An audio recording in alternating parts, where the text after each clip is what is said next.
नमस्ते। एक छोटी सी कहानी है कि कुछ लोग रात को शाम को एक घाट पे गए नदी के, और नाविक को कहा आप हमें उस पार ले चलो। नहीं, हम खुद ले जाएंगे नाव और ले आएंगे, हम रात को वहाँ थोड़ी पार्टी वार्टी करेंगे, एंजॉय करेंगे। तो पैसे दिए उसने अच्छे से, और वो चले गए। बोले ठीक है आप चले जाइए। बड़े आराम से पहुँचे वहाँ, उन्होंने पार्टी वार्टी की पूरा रात को। फिर कहा अब चलना चाहिए, बहुत रात हो रही है। तो उन्हें नाव को खींचना शुरू किया।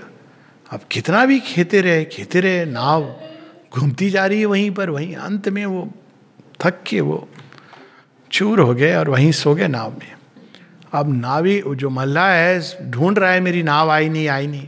तैर के पार गया, देखा कि वो तीनों तो सो रहे हैं। तो उठाया, क्या हुआ? तुम्हारी नाव बड़ी खराब है, चलती नहीं। उधर से तो इधर ठीक आ गई थी, इधर से क्यों नहीं चली? हमने तो बहुत कोशिश की। तो वो बताता है साहब आपकी नाव बंधी हुई है डोर से, खूंटे से, आप उसको निकालोगे नहीं तो नाव चलेगी कैसे? ये पहला स्टेप आपने नहीं देखा था।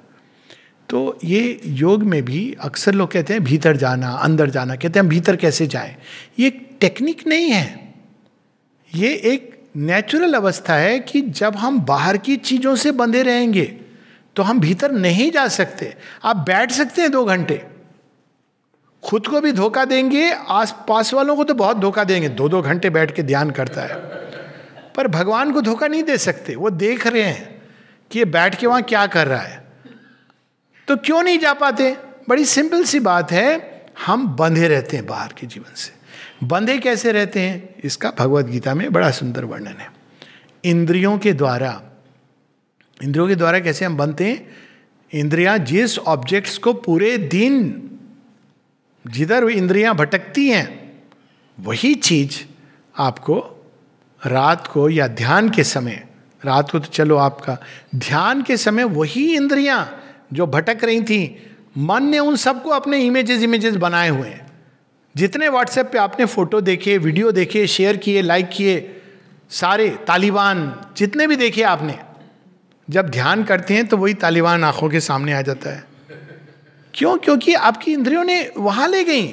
तो इंद्रियां क्या है? The sixth sense is the mind in इंद्रियों को लेकर अपने अंदर पे वो उनको चर्न करके इंटीग्रेट करता है। माइंड वो हब है, मन वो हब है जहां ये इंटीग्रेट होती हैं।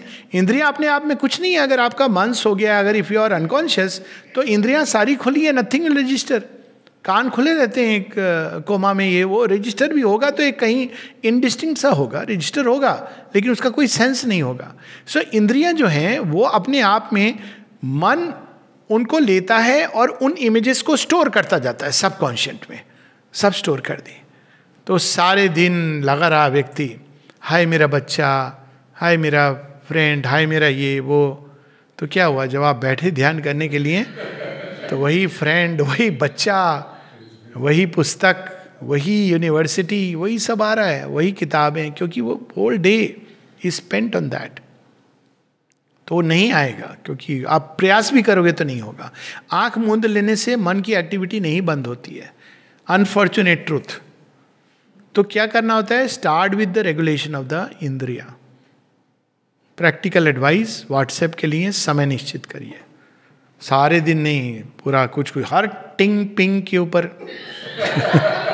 जो आपके विशेष मित्र हैं उनके लिए आप एक स्पेशल रिंगटोन दे दीजिए, बाकी सब बंद कर दीजिए। जिससे वो स्पेशल रिंगटोन आए तो आप फट से देखेंगे क्या है। वैसे भी समस्या है कि जब लोग देखते हैं आप ऑनलाइन है तो कॉल भी कर देते हैं। तो समस्या ये भी है, उनको लगता है आपके पास कोई जॉब नहीं है तो आप जॉबलेस हैं। नहीं, आपको कोई उत्तर वगैरह देना है वो एक अलग बात है। It may be your work where WhatsApp email is part, मैं उसकी बात नहीं कर रहा।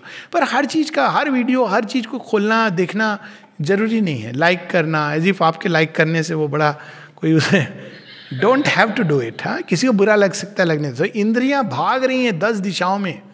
5 घोड़े तो भगवत गीता के समय थे, अभी 10 घोड़े हो गए हैं क्योंकि ये सब ऐड हो गया इंटरनेट के कारण। सो इंद्रियों को संयम में लाना जरूरी है। संयम में कैसे लाते हैं? मन की लगाम है। मन कहेगा नहीं ज़्यादा हो रहा है, होल्ड इट, रिस्ट्रेन। धीरे धीरे जब हम इस संयम का अभ्यास करते हैं तो अपने आप फिर एक प्रकार की मास्टरी डेवलप होने लगती है। तो ये एक पहला प्रयास है। उसके बाद मन ने तो संयम कर रहा है लेकिन वो रेस्टलेस है, वो छटपटा रहा है, उसको कुछ जॉब देना है।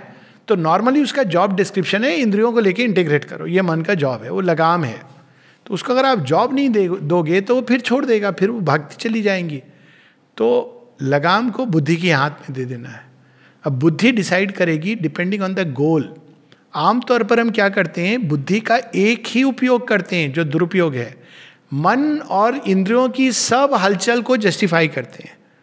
बुद्धि इज लाइक द एडवोकेट, जो भी किया बुद्धि जस्टिफाई करती है, मैं सही हूं, मैं सही हूं, मिलॉर्ड मैं सही हूं, गलत तो ये है वो है, बाकी सब लोग हैं। अंत में जब कोई गलत, भगवान गलत है, उन्होंने क्यों बना दिया हमें ऐसा, लास्ट वो बेचारे कुछ कह नहीं सकते हैं, पर उनको कहने की जरूरत भी नहीं। वो कहते तू मुझे गलत सही जो बोल ले मैं करूंगा वही जो मैंने डिसाइड किया है, तो कोई पॉइंट नहीं है except that we close the door. तो ये बुद्धि के हाथ में जब हम मन की डोर देते हैं लगाम, तब बुद्धि उसको स्टीयर करती है। बुद्धि कैसे स्टीयर करेगी, बुद्धि को लक्ष्य देना होता है। लक्ष्य कौन देता है, वो आत्मा देती है, एस्पिरेशन। एस्पिरेशन जो आपकी होगी, बुद्धि धीरे धीरे उस दिशा में ट्यून होगी। अगर वो ट्यून नहीं हो रही है तो अपने आप क्या करना है, एस्पिरेशन को बढ़ाते जाना है, बढ़ाते जाना है।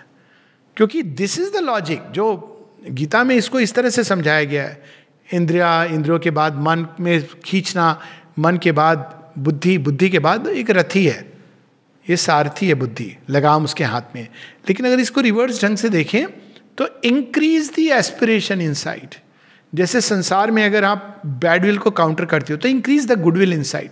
किसी ने बड़े सुंदर ढंग से कहा कि भाई संसार की सब दुखों की असली दवा क्या है, तो एक मास्टर ने कह दिया प्रेम। तो कहा और काम ना करे तो मास्टर ने कहा डोज बढ़ा दीजिए।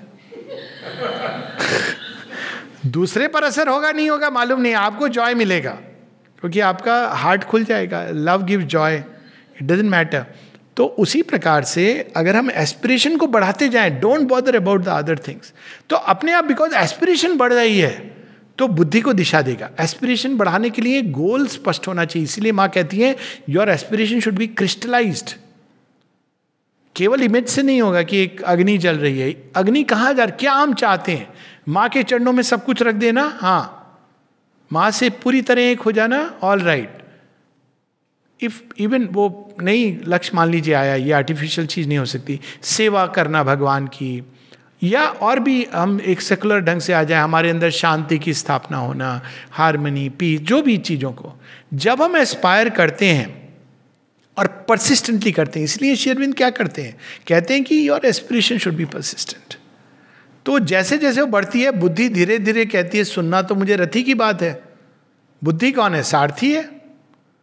अब सारथी अगर रथी कुछ कहेगा नहीं तो बुद्धि चल रही है मन के हिसाब से, वो तो जो जीपीएस के सामने आ गया चल रही है। लेकिन रथी को बताना है कि तुम्हें किस दिशा में जाना है, तो बुद्धि चलेगी। जब बुद्धि जाएगी तो मन भी खींचा चला आएगा। बछड़ा है, जहां मम्मी जा रही है जा रहा है, बुद्धि से ही तो मन बच्चा बन जाता है ना उसका।